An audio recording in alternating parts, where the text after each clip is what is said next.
Hello everyone, hope आप सभी अच्छे से होंगे। आज हम पढ़ेंगे साइकोलॉजी का एक टॉपिक है जिसका नाम है लर्निंग। लर्निंग क्या होती है, इसके क्या टाइप्स होते हैं और इसके क्या फैक्टर्स इफ़ेक्ट करते हैं हमारी लर्निंग पे और इसके लॉज क्या होते हैं। सबसे पहले शुरू करते हैं learning. Learning is the modification of behavior through experience and practice. Learning starts from the moment of birth and continues till death. For successful adjustment with life, individual has to acquire knowledge about many things, change his behavior according to the need of the situation. बोलते जो learning होती है ना, ये हमारी behaviour में जो modification आती है, जो चेंज आती है हमारे बिहेवियर में, जो एक्सपीरियंसेस और प्रैक्टिस की वजह से, उसको हम लर्निंग बोलते हैं। जो लर्निंग होती है वो स्टार्ट होती है हमारी बर्थ से और हम जब तक जीवित होते हैं हमें तब तक कंटिन्यू होती है लर्निंग। अगर हमें अपनी ज़िंदगी में कुछ एक्वायर करना है, हासिल करना है और हमें नॉलेज हमें गेन करनी चाहिए बहुत सारी चीज़ों के लिए, जिस और अपना बर्ताव, अपना बिहेवियर चेंज करना चाहिए according to the need of situation. जैसी हमारी नीड होगी तो उसी के हिसाब से हमें क्या करना है, लर्निंग करनी होती है। चलिए अब इसका टाइप्स ऑफ लर्निंग। सबसे पहला टाइप होता है stimulus response learning.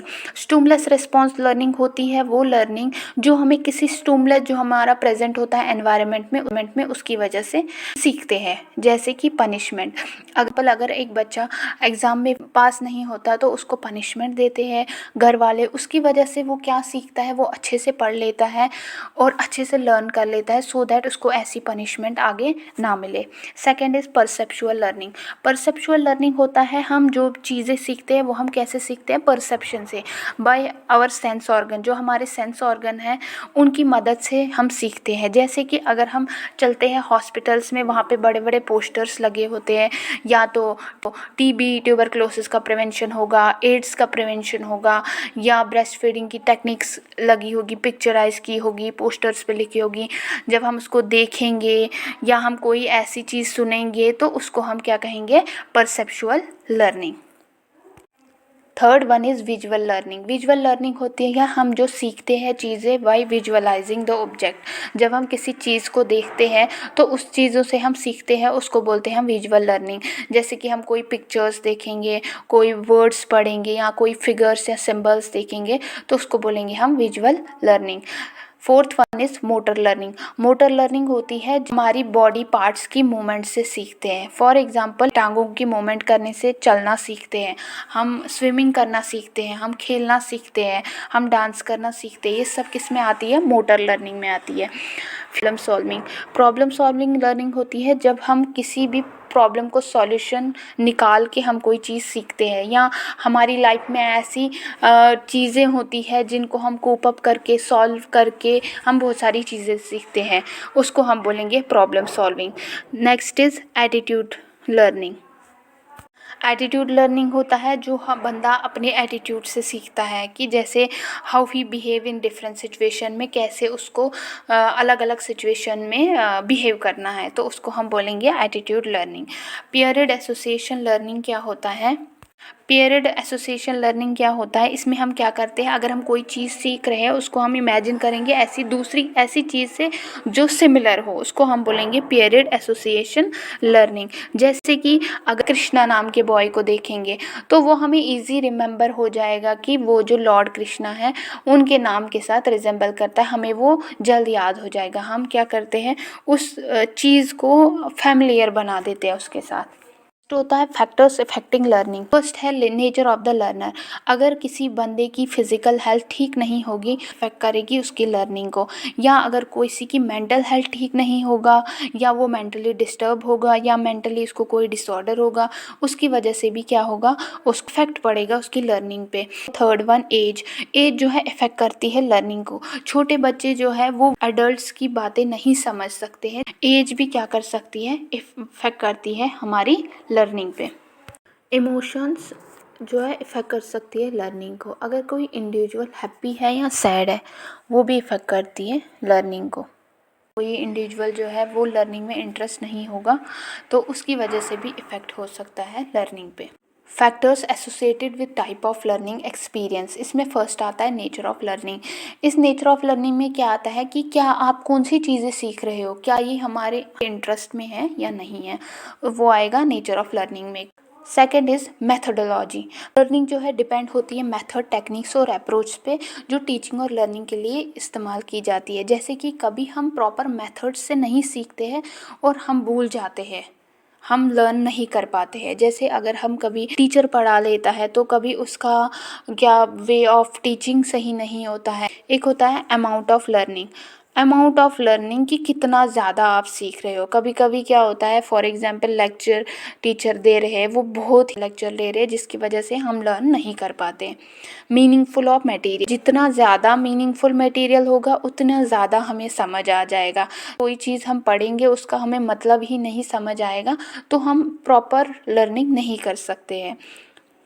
Next is factors associated with man and material in learning.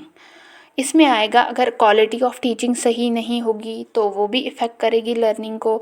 अगर availability of the text book नहीं होगी वो भी इफ़ेक्ट करेगी हमारी लर्निंग को। या अगर voice defective voice of the teacher होगी तो वो भी इफ़ेक्ट करेगी हमारी लर्निंग को। Laws of the learning, learning के कुछ लॉज है, for example laws of readiness, law of effect, law of exercise, law of disuse, law of frequency, law of recency, law of purpose, law of association, law of primary. Laws of learning, इसमें पहला वाला आता है law of readiness.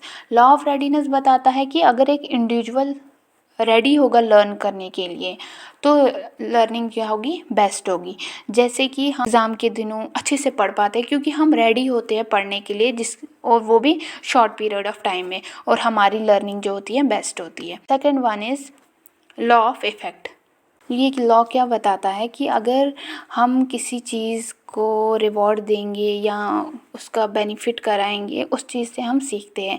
Example ले लेते हैं, अगर एक चाइल्ड है उसको हम चॉकलेट देंगे कि वो दूसरों की मदद कर रहा है, वो चाइल्ड क्या करेगा, वो दोबारा वैसी चीज़ करेगा कि उसको अप्रेजल मिले, उसको रिवॉर्ड मिले। दूसरी तरफ से अगर एक चाइल्ड कुछ गलत काम कर रहा है, चोरी कर रहा है, उसको पनिशमेंट मिलती है, वो उससे क्या करता है, वो उस पनिशमेंट से बचने के लिए वो चीज़ें बंद कर देता है। That's law of effect. Of exercise और यूज़, ये लॉ हमें क्या बताता है, we learn what we practice and we don't learn what we don't practice. ये बताता है हम प्रैक्टिस, जितनी हम चीज़ों की प्रैक्टिस करेंगे उतना हम सीखेंगे। अगर हम चीज़ों की प्रैक्टिस करना बंद करेंगे हम वो चीज़ नहीं सीखेंगे।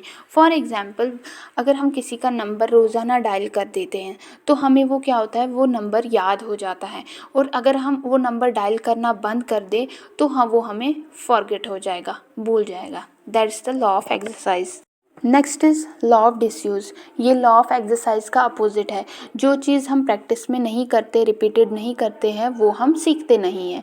अगर हम next is law of disuse.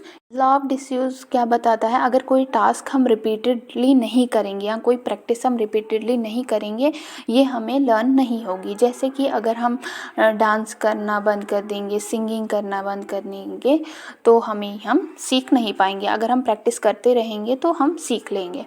Next is the law of frequency. Law of frequency क्या होता है, ये कोरिलेट होता है लॉ ऑफ यूज़ और एक्सरसाइज से।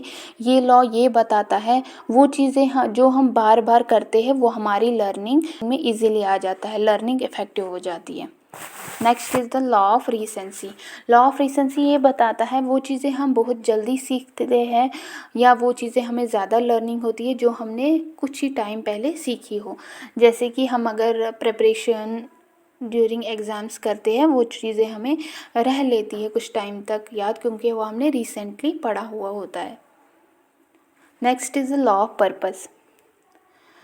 लॉ ऑफ पर्पस बताता है we learn those easily which have any purpose in your life. हम वो चीज़ें ईजिली सीख जाते हैं जिनका हमारी लाइफ में कोई पर्पस होता है। फॉर एग्ज़ाम्पल हम अगर नर्सिंग पढ़ते हैं, नर्सिंग की बुक्स पढ़ते हैं, इसका ये पर्पस है कि अगर हम पढ़ेंगे हमें आगे डिग्री मिलेगी, हमें डिग्री मिलेगी तो हम ईजिली अपनी नौकरी कर सकते हैं। तो जिसका पर्पस, जो चीज़ हम पर्पस के लिए इस्तेमाल करते हैं वो ज़्यादा इफ़ेक्टिव होती है। Law of association. Law of association ये बताता है अगर हम कोई चीज़ लिंक करेंगे किसी दूसरी चीज़ के साथ वो ज़्यादा इफ़ेक्टिव होगी। जब हम बोलते हैं, जैसे कि एग्जांपल में हम बोलते हैं कि ताजमहल, हम जल्दी जल्दी क्या याद कर देते हैं, रिकॉल कर देते हैं वो शाहजहाँ ने बनाया था, वो मार्बल्स का बना था, वो मुमताज़ की याद में बना था। That is law of association, जब हम किसी चीज़ को कोरिलेट करेंगे दूसरी चीज़ के साथ। Next is law of primary. इसमें है कि we learn easily the things easily which we attempt first time in life. जो भी हम चीज़ें जो पहली बार लाइफ में होती है हमारे साथ, वो हम अच्छे से याद रख लेते हैं, इजीली लर्न होती है। या फॉर एग्जांपल अगर पहली बार आपको किसी के साथ बैड एक्सपीरियंस होगा तो आप इजीली आपको लर्न हो जाएगा कि आगे से मुझे क्या करना है। That is the law of primary. Thank you and have a nice day. Hope आप सभी को अच्छे से समझ आ गया होगा।